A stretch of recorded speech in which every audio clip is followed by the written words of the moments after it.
চৰকাৰী কৰ্মচাৰীসকলৰ অষ্টম দৰমহা আয়োগ NPS OPS আৰু 18 মাহৰ DA এৰিয়াৰক লৈ গুৰুত্বপূৰ্ণ আপডেট আহিছে।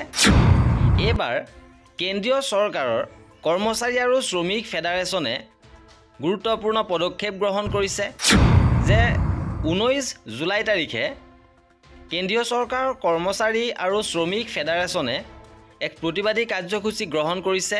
ইয়াৰ লগতে ফেডাৰেচনৰ তৰফৰ পৰা কেন্দ্ৰীয় চৰকাৰৰ কেবিনেট সচিবলৈ এক গুৰুত্বপূৰ্ণ পত্ৰ প্ৰেৰণ কৰা হৈছে, য'ত 7টাকৈ দাবী উত্থাপন কৰা হৈছে।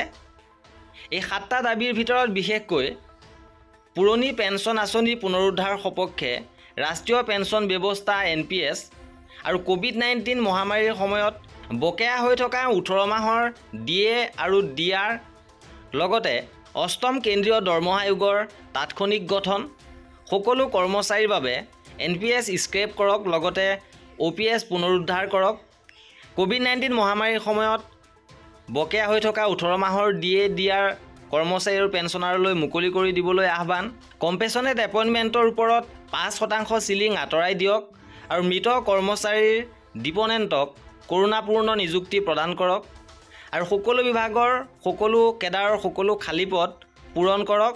চৰকাৰী বিভাগত আউটচোৰ্চিং আৰু ঠিকাদাৰীকৰণ বন্ধ কৰক। JCM ব্যৱস্থাৰ বিধান অনুসৰি এছ'চিয়েশ্যন ফেডাৰেচনসমূহৰ গণতান্ত্ৰিক কাৰ্যকলাপ নিশ্চিত কৰা, লগতে আকস্মিক চুক্তিবদ্ধ শ্ৰমিক আৰু GDS কৰ্মচাৰীক নিয়মীয়া কৰা, স্বায়ত্তশাসিত সন্থাৰ কৰ্মচাৰীক CG কৰ্মচাৰীৰ সমান মৰ্যাদা প্ৰদান কৰা আদি কৰি সৰ্বমুঠ 7টা গুৰুত্বপূৰ্ণ দাবী উত্থাপন হৈছে।